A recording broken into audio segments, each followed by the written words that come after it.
Welcome to my ranking of films which came out in the year 1997, or at least the ones that I've seen. And I can now reveal I have seen 33 films from this particular year. I'm only going to be ranking my top 25 today, but that's still most of them. So we're going to have 8 honourable mentions. I'll quickly read those out. So all of the following films are ones which I either don't consider to be good enough for the main ranking, or I just can't remember them well enough to justify including them. Possibly I've not seen some of these literally since 97 or 98. So the list of 8 which miss out are as follows: Turbulence, The Devil's Own, Austin Powers, the first one, was it called International Man of Mystery or something like that? Batman and Robin, The Peacemaker, A Life Less Ordinary, Fever Pitch, and Bean, the Disaster Movie. So there we have it. Now, before we get into the main ranking, a quick reminder that the top 2 films today will go through to the eventual grand final of 100 films, where I will be declaring once and for all what the greatest film of all time is. But for now, let's concentrate on 97, starting with the film that I consider to be the 25th best from this particular year. A quick disclaimer at this point: there are no bad films in the ranking today. We've already taken care of those with the honourable mentions list. So right from the very beginning, right from number 25, we're talking about films which I consider to be at least average, and then we'll build up to the really great ones later on. I don't think Good Will Hunting is a bad film. It's a character drama, though. It's not really my sort of thing. A colleague lent it to me around about 2009. It's about a janitor who, he's secretly a maths whiz, and he's not living up to his potential, therefore, by being a janitor. So throughout the story, he slowly comes out of his shell. He meets a psychiatrist or a professor played by Robin Williams, and by the end of the film, he is finally living up to his potential. I can't remember how this film ends, but I don't know. There was no real stage at any point during this movie where I thought that I was enjoying the movie particularly. You know, I respect the work that they did in this film. You know, Robin Williams and Matt Damon are great actors, and they do put a shift in. It's just not my thing. So come Monday morning, I handed the DVD back and said thank you, but yeah, not really for me. So yeah, Good Will Hunting, I think it might have won an Oscar, this, or at least got a nomination for something. It is a very well-respected film, but there we go. Let's find out what's at 24. This is another one which is very highly regarded. I think it might have won awards or had nominations back in the day, but I've seen it twice, not for a long time now, but both times I don't remember thinking that there was much in it above the ordinary. It's just a fairly bog-standard police mystery thriller. Very good cast, you know, very deep cast. Danny DeVito's annoying as hell, though. Strictly hush, hush, and on the QT. Just stop with that already, Danny. Russell Crowe's pretty good, I suppose. Kevin Spacey dies quite early, which is pleasing looking back.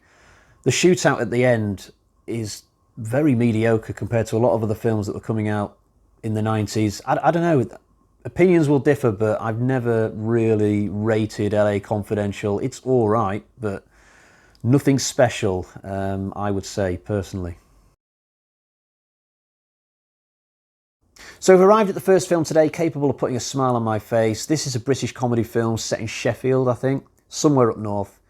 It's about a group of guys who, they're in their 30s, they're unemployed, they're not having the best of times. So in order to cheer themselves up, they sort of form a little male strippers group and decide to put on a show for all their girlfriends and wives and the women of the local area. So all the way through this film, they're practicing for this show, and at the same time having to deal with all the trials and tribulations of their rather traumatic personal lives.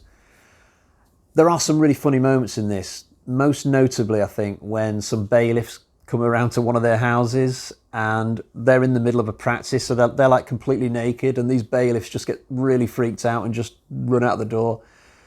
But it's also a bittersweet film, because I kind of wonder to myself, well, what happens after this film's finished? Because you can't just really be male strippers, you know, as a long-term thing. You need to sort of get a proper job, really. And I don't know, I guess doing the stripping thing will give them the confidence to go out and do something else. Maybe that's the point of this. I look into these films way too deeply. I mean, this is why I can't watch comedies, because I'm just pondering on them a bit too much instead of just enjoying them. But this is a decent film. It's a good laugh. It's a more famous film in the UK, I think, than probably worldwide. This one's a very well acted film, certainly. It's got Al Pacino being as good as Pacino always is. Johnny Depp is also very good, to be fair. This was back when Depp was genuinely invested in the acting craft. It's an edge-of-your-seat film, wondering all the time if Donnie Brasco is going to get found out by these gangsters. But my biggest problem with it is the ending. It's just really unsatisfying. All the gangsters are still alive. I don't even know where Donnie Brasco is at the end of this. Does he just get taken off the case? I've seen the movie at least twice, and both times I just felt very hollow at the end. Like, really, this is the ending? We're ending at this point? I'm not the biggest fan of gangster films in general. Every now and again, one will come along which I absolutely love, like Carlito's Way and Once Upon a Time in America, but I am quite hard to please when it comes to this particular genre. I don't like the way that Italians speak to each other in gangster films. It just gets on my nerves, when they do all that. What's the matter with me? What's the matter with you? I'm just busting your balls a little bit. All that shit. It's really bad in Goodfellas. I can't remember how much of it is in Donnie Brasco. I think there might be a fair bit of it from Lefty. But I do enjoy the Lefty-Donnie relationship. That's very well written in this film. I'm probably the wrong person to be talking about Donnie Brasco, to be honest. It is a good film, but like I said, not my genre, and I've got it at 22 today. This is a bit of a cult favourite among action aficionados, but I've never really liked it in the same vein as, say, Broken Arrow from the year before this. John Travolta was doing a lot of films at this stage of his career where he was playing almost the same bad guy every time. It wasn't long after this that he did Swordfish, I don't think. Him and Nicolas Cage in this film are really great, to be fair. They trade personalities almost effortlessly. It's very impressive. But in terms of the action, I just don't think there's much in this film that's actually memorable. There's one sequence in the middle which actually annoys me, which is when there's kind of like a shootout in a warehouse, and we see some of it from a child's perspective as he's listening to children's songs through some headphones. I don't know, it just doesn't work for me. So I can have a good time watching this film, but I do think it's a little bit overrated. I would put it to fans of this film that they mostly like it because of 90s nostalgia rather than because it's some amazingly memorable hit. I saw this documentary once. I think it was one of those Josh Gates shows like Expedition Unknown or something like that, and they were actually looking for a giant anaconda. Now, obviously, they were never going to find that, but they still came across some pretty normal-sized poisonous snakes. And just watching this documentary, I got gooseflesh on my arms because they were camping in the Amazon overnight, and there were snakes all around them in this little camp that they had next to a river, and it just seemed like one of the most frightening places on the planet you could possibly visit. I certainly wouldn't want to go trekking around the Amazon personally. The Everglades in Florida, you wouldn't catch me going there either. In terms of this movie, I think they could have just used normal-sized anacondas for this, and it still would have been really frightening. It's a fairly simple affair, but it gets the job done. I definitely enjoyed it back in the day when it came on TV. It's got Jennifer Lopez in it. Probably one of her first film roles. When I was at uni, around about the turn of the millennium, she was like the big pin-up girl, every guy's favourite celebrity crush, it seemed at that time, was Jennifer Lopez. I've not seen her in anything else, I don't think, since Anaconda, which is a long, long time ago now. I'm guessing she's sort of past her A-list peak, probably. Jon Voight is in this film as well. He has this really weird moment where he does this stare. It's kind of like... Well, I can't do it, but I think it's quite a famous stare that he does in this film. And he probably gets the best death. He gets swallowed by an anaconda and then actually comes out. And I think he might be still alive, but he's in ruins. He really is. But Anaconda as a whole, it's a fun little horror B movie. And yeah, I could watch it again maybe one day, definitely. I've not seen any of the sequels. I think they made 2 or 3 further films which were really cheap and nasty. I've never gone there. This film sees Gene Hackman and Clint Eastwood reunited for the first time since Unforgiven. Now, Unforgiven is undoubtedly the better of the two movies, but Absolute Power has virtually no reputation to my mind, and I think it deserves to have one because it's not a bad thriller at all. So Clint Eastwood plays a thief in this film, and he goes around to the luxurious estate owned by Gene Hackman. I'm just going to call them Clint Eastwood and Gene Hackman because I can't remember the character names. Now, Hackman is either the president or a really high-ranking politician just below the president. I can't remember which. So Eastwood is in the middle of this robbery, and then Hackman comes home with a woman he's having an affair with, I think. So Eastwood hides in the closet or somewhere, and through the slit he can see Hackman come into the bedroom with this woman, and for some reason Hackman kills her. I think he strangles her maybe. So Eastwood is a witness to this murder, but he's got a dilemma. Does he turn Hackman in, knowing that this guy is very powerful within the American government?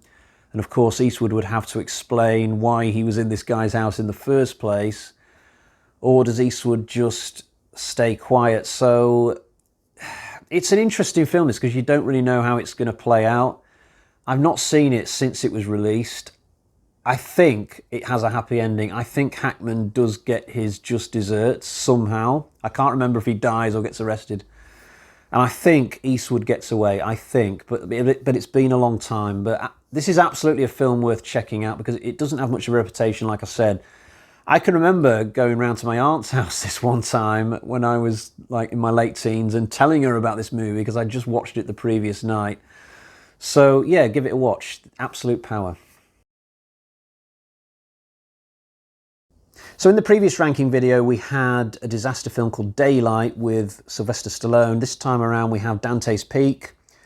I don't rate this one as much as I do Daylight, but it's still a lot of fun. It stars Pierce Brosnan. This would have been back in his James Bond day, so right in the peak of his career. I'm going to surmise that he did this film between GoldenEye and Tomorrow Never Dies, but I could be wrong. He plays some kind of professor who's like an expert in lava flows or something. So this whole film takes place in a small town that's next to some mountains, and one of them is volcanic, and they know that it's going to erupt in the final third of the movie or whatever. And Pierce Brosnan is the voice of reason. It's not particularly heavy stuff, you know. It's a pretty family orientated adventure disaster film, I suppose, but it is quite exciting in the last half an hour when Pierce Brosnan's trying to drive his family to safety and he's having to sort of weave the car through molten rock and stuff. My one problem with the film is that just when it's really getting going, it ends. I mean, at one point, Brosnan's car gets involved in some kind of landslide or something and they're trapped in a cave. And I'm thinking to myself, ooh, how are they going to get out of this? But it turns out they don't. They just get rescued. The end. And I'm like, oh, we've really reached the end of the film. So I don't know, maybe it could have gone on a little longer, but it's a watchable film. It's all right, this. This is a fairly complex story about money laundering and smuggling money through customs controls, that kind of thing. It was adapted from a novel. I think Tarantino did so in a fairly straight down the line manner without much in the way of embellishments. I did sort of despair at some of the reviews that came out for this back in the day. There were loads of like 2-star reviews in the newspapers, reviewers saying things like, well, it's not as good as Pulp Fiction. It doesn't even feel very Tarantino-ish and things like that. I mean, he's not going to make the same movie over and over again. I will concede that the protagonists in this are quite boring, and I mean every last one of them. Jackie Brown herself, the bondsman, the cops, they're like a bunch of boring old farts from a bingo team. I much prefer spending time with the villains in this. It's a clever story overall, perhaps not that much of an enthralling one. I guess I did put it second last in my Tarantino rankings when I did it, but it's certainly, from a technical point of view, a very well-made film, I'll give it that. Die Hard on a prison plane.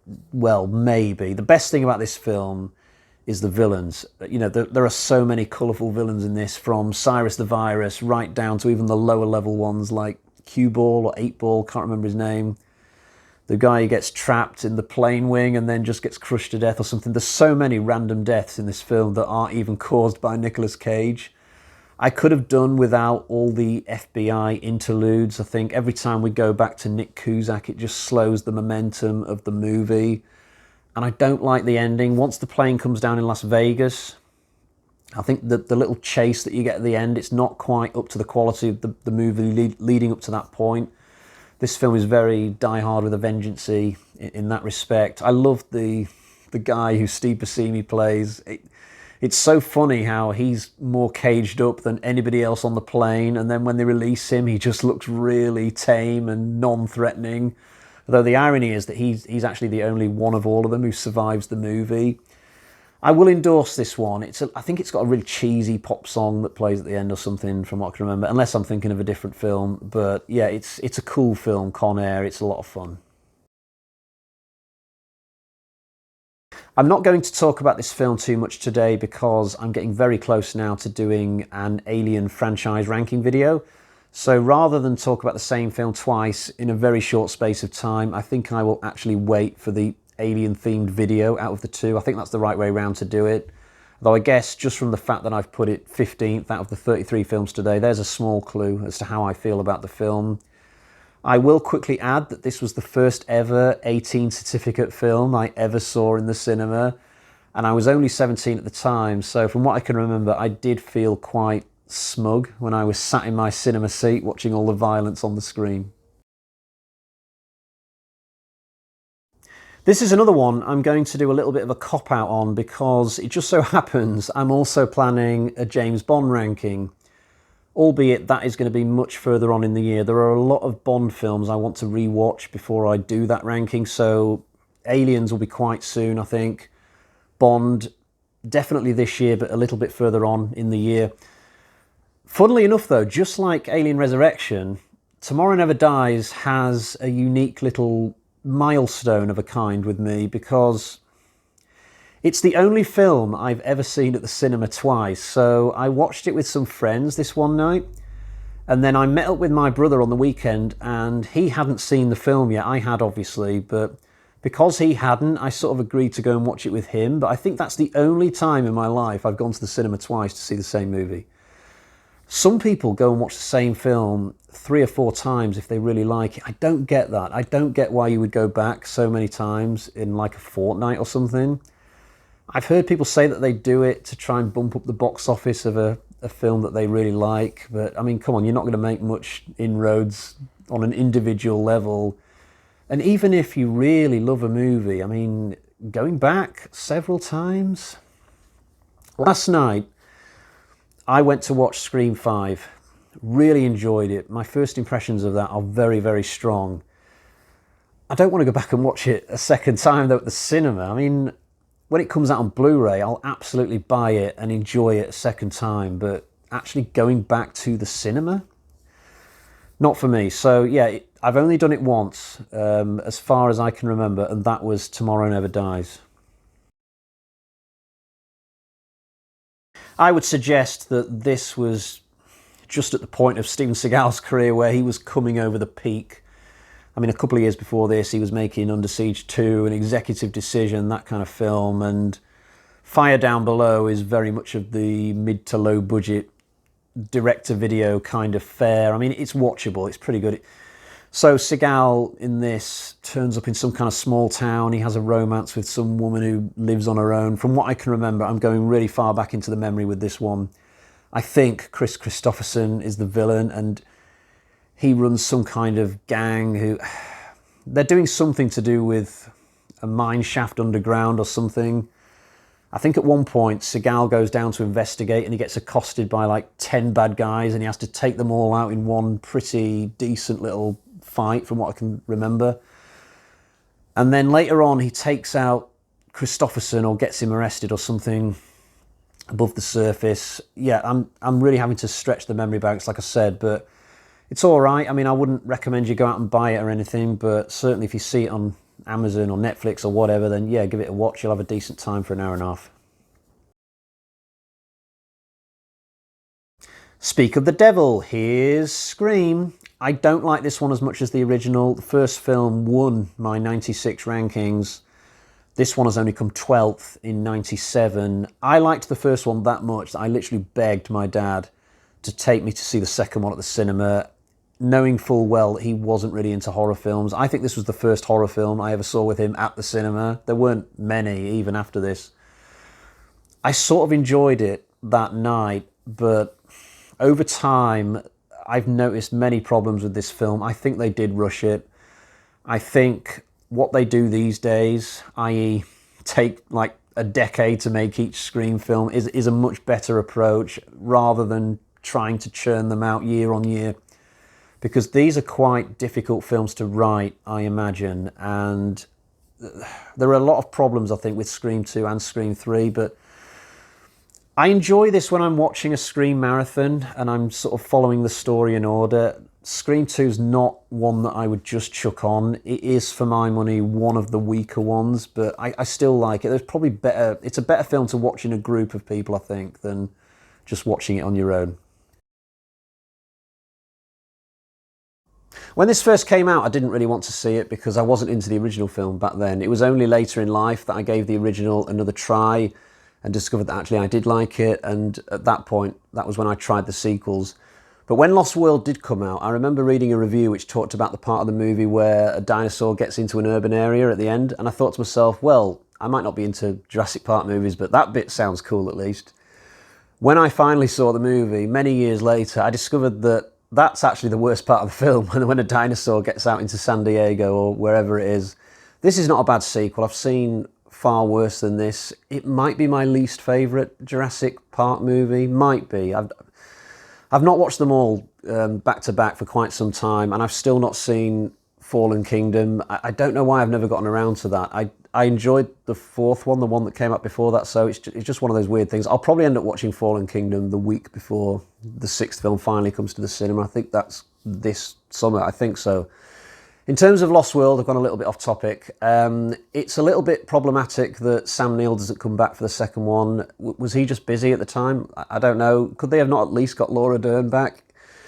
It's a little bit troublesome when you watch this and realise that the main returning character from the first film is a guy who was like only the fifth or the sixth main character. I mean, Jeff Goldblum can absolutely carry a movie, but when he was only really a bit part first time around, it all feels a little bit cut price, but there are still some really enjoyable action sequences in The Lost World, and it only just misses out on the top 10 today. This is a drama film which takes an in-depth look at the porn industry in America. I think it takes place in the 70s, maybe the early 80s. I think it takes place in LA. I could be wrong on either count, but this is a really good film, very well scripted. It's got that anything could happen feel to it, but there's nothing in the film which feels over the top or unrealistic. It genuinely feels like we're watching men and women trying to make a living in porn, either in front of the camera or behind it. The first time I saw it, I only watched the second half, and I thought to myself, Jesus, this is really good. I'm gonna have to try and watch the full thing at some point.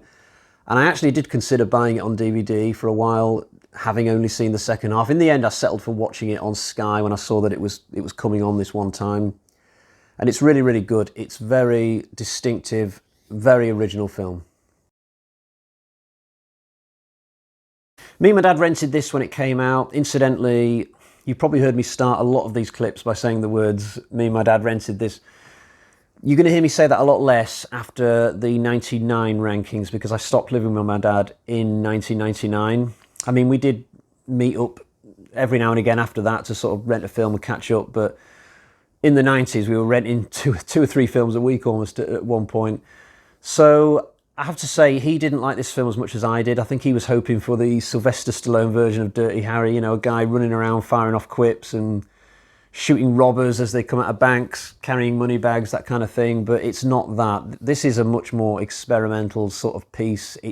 It came at a point of Sylvester Stallone's career where he was looking past the action portion of his career, you know, wondering what he could do, where he wouldn't necessarily be running around bare-chested firing massive guns. He'd done Daylight the previous year, disaster film. And here he's playing a deaf cop who is not really that tough a character. He's sort of like a more serious version of Dewey from Scream, but it's a very clever, intricate little film. It comes in at less than 2 hours. It's comparable for me with LA Confidential, at least in the context of this list. I mean, they're both police thrillers, but LA Confidential for me, way overproduced. It's too desperate to be a big Hollywood film. It's desperate to be loved. Copland is far more content to be a compact little indie film that just happens to have famous actors in it. It's perfectly content with its possibly inevitable fate of ending up on the shelf at Poundland for 20 odd years, which is probably what has happened to it. You know, I don't think that many people know of this film. It does have one really amazing, memorable scene in it. So Sylvester Stallone's character, whose name I do not know, I've not seen this in a long time, he goes into Robert De Niro's office. I think De Niro's playing some big FBI big shot or something, and Stallone's asking for help, but he's asking way too late in the day, and De Niro gets thoroughly pissed off at him, and he does this amazing speech where he's pushing papers off his desk and stuff, and he's going, "You blew it!" And it's like, it's so over the top, but De Niro just absolutely nails it, and Stallone's just stood there. And if this was a more famous film, this scene would be really famous. It's absolutely first class.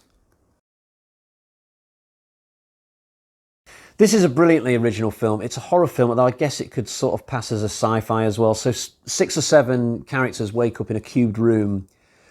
There are exits on all 6 sides of this room, but when they go through one, they realise that they're in another cubed room, and no matter which direction they go in, they just keep finding more cubed rooms. It just goes on forever in all directions, seemingly. And to make matters worse, there are traps in some of these rooms. So they are in deep shit, these people. They realise very early on that they are going to starve in this place or die at the hands of the traps unless they can figure a way out. There's also infighting. The human drama element of this film is very good as well. There's a guy who's a cop, and you would think that he would be the one who would take charge of the situation and calm everybody down, but he's the least able to process what's happening to them, which is really ironic. So he becomes an absolute menace in the second half of the film. He just completely loses it. It's very clever how they sort of flip that. And by the end of the film, you don't find out everything about this place, but you find out enough to make you realise, wow, what a really clever concept for a movie this was. If you've never seen Cube, you absolutely have to watch it. It's the sort of film that can be enjoyed even if you're not really into horror. Just watch it as a kind of unique one-off film that doesn't really belong to a genre. It's that good. As with Anaconda, this is a film which has sequels, but you should probably only bother with the first one. I saw it at the cinema with probably the same group of friends that I saw Alien Resurrection and Tomorrow Never Dies with. We were sort of going through a phase at the time of going to the cinema a lot. I think we were in that headspace where we'd realised we could get into 18 films, and so we just wanted to keep doing it for a time, you know. But when we came out the cinema from watching this, I think we were talking just as much about Denise Richards on the way home as we were the movie. You know, we were just teenage lads at the time, but this is a film which really moves at a very fast pace. I love the creature that comes on at the end, the brain. It's like a wobbling jelly type thing which sort of controls all the other aliens. And because Paul Verhoeven directs it, there's also great humour in the film. You know, you can just enjoy this as an action film, or you can look a little deeper, and there's so much funny stuff in there which is sort of subtle, but it's there. So yeah, I'm a big fan of this one. Starship Troopers is a really awesome film. Die Hard on the President's Plane. Apt. So we've got Harrison Ford playing the President of the United States here, and we've got Gary Oldman playing a Russian terrorist. He's got loads of buddies, and they take over Air Force One whilst the President is on it in the sky. So Gary Oldman and chums have got a list of demands, but Ford has managed to sort of sneak into a cupboard or something while the plane is being taken over. So the President himself is going to run around like Bruce Willis in Die Hard, taking these guys down, and it's fantastic. That's the setup. If you need more of a setup than that to get you excited for an action film, I can't help you. This film is a little bit predictable, I guess, in terms of how it plays out, but it doesn't matter. It's so much fun. Just enjoy it, revel in it. You will never see the likes of this again. I don't think it's much of a spoiler to tell you that Ford does win the day. If you thought that Harrison Ford playing the president was going to die in this film, then you are probably as insane as Gary Oldman.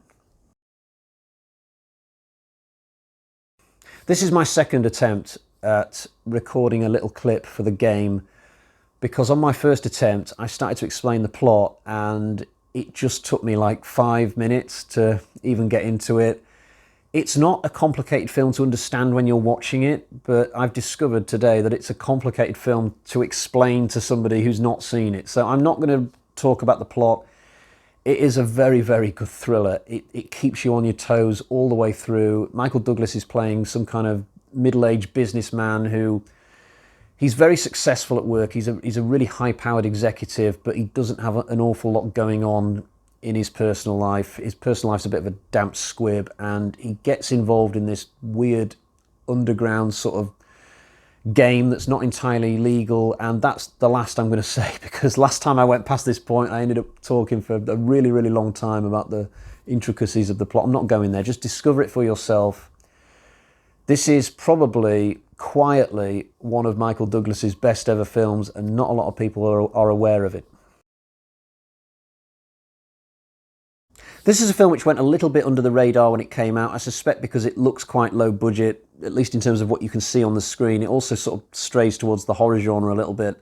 So the story of this sees a guy played by Kurt Russell. He's driving along a freeway with his wife, and she just randomly disappears at one point, and for the rest of the movie he's got to go up and down this freeway looking for her, and it's really exciting. Kurt Russell brings such an intensity to his performance, but what really makes this film stand out, which is why people still watch it and talk about it today, is the ending. You get this incredible chase sequence, and you totally don't expect it, given what the film has been up to that point. When I watched this for the first time, I thought that at the end we would get some kind of shootout in a barn or a field or something, but I did not expect it to go all Mad Max Fury Road. It's really cool. There's nothing about the car stunts which stand out from other films from a technical point of view, but it's just so exciting. There are so many punch-the-air moments when villains' cars go up in flames and stuff, and the final fight on the bridge with Kurt Russell and J.T. Walsh, it's fantastic. It's really fantastic. I want to get this film on Blu-ray, but the last time I checked, it had not come out on Blu-ray yet, and even the one that was planned to come out, it was a different region or something. I'm going to have to check that out again. If you've not seen Breakdown, make it a priority. But for now, let's move on to the number 3 slot and find out which film today is the unlucky film which is only just missing out on the grand final. This is a sci-fi film about a group of people on a spaceship who they come across this other ship which nobody has seen for like the longest time, and the reason for that is because it's gone to hell and then come back. And it's brought back with, well, I don't know what it's brought back from hell actually, some kind of vapour in the air which makes Sam Neill go crazy, I think. It might be that simple, but it's a really creepy film to sit through. A very good cast featuring lots of actors who maybe weren't that famous at the time but are very well known now. It's a cult classic, this film, and for a reason. It's got so many great visuals. Sam Neill is absolutely awesome in the movie. He does Psychotic so well, and yeah, it's a gorgeous film, scary film, and I really like it, but it's not made the grand final. Let's now find out which 2 films have, starting with the film in second place. I think I'm showing my horror nerdiness a little bit by putting this in the number 2 slot. I think there are a lot of films in my top 10 especially which other people would rank higher than this. But I rented I Know What You Did Last Summer when it first came out. I absolutely loved it. A couple of years ago I bought the box set trilogy done by 88 Films for this, and I like all 3 films in this series, even the third one, which is hugely derided online. It's got like 0% on Rotten Tomatoes. None of the original actors from the first 2 films come back for the third one. But I really like it. It's a lot of fun. If I'm watching the first 2, I'll absolutely go on and watch the third one as well. This first one is set in a seaside town, I think somewhere on the east coast of America. I think it's meant to be in like South Carolina or something. It is more of a mystery thriller at times than a slasher film. There's more emphasis on the atmosphere and the chills than than there is on actual deaths. I don't think there's a lot of deaths in this first film, but I like that. You know, I'd much rather have a great atmosphere than lots of kills in a horror film. There's lots of actors in this as well who were probably not that famous at the time, but would go on to have decent careers, so a bit similar to Event Horizon in that regard. And yeah, I really like this film. I've got a lot of time for it. I've got a long history with it. It is my number 2. It is going through to the grand final. But let's find out what is the winning film from 1997, and I think you might be a bit surprised as to what it is. Let me show you. Yeah, so my cat has decided to join me for the number 1 slot today. So when it comes to Titanic, lots of people see it as a historical romance film. I see it as a horror film that's very dark and depicts lots of people dying quite nastily on a sinking ship in the depths of night. Now, I do like the romance side of this film as well. I first saw this at the cinema when it came out. It took me 2 trips to see it. First time around, I went with a group of mates, but because I lived in a small town at the time, there was only one cinema with 2 screens, and we couldn't get in. So instead, we had to go into the other screen and watch this really cheap rugby film called Up and Under, I think it is. I've not included that today, by the way, because technically it's not a 1997 film. I think it might be coming on the next ranking. So the following week, 2 of us went back to try again. For the first time we tried, we had like 6 of us, but for some reason enthusiasm among my friends waned the following week, and there was only 2 of us going back. We went to watch this film and it blew me away. I was fighting back tears at the end of the film, in all honesty.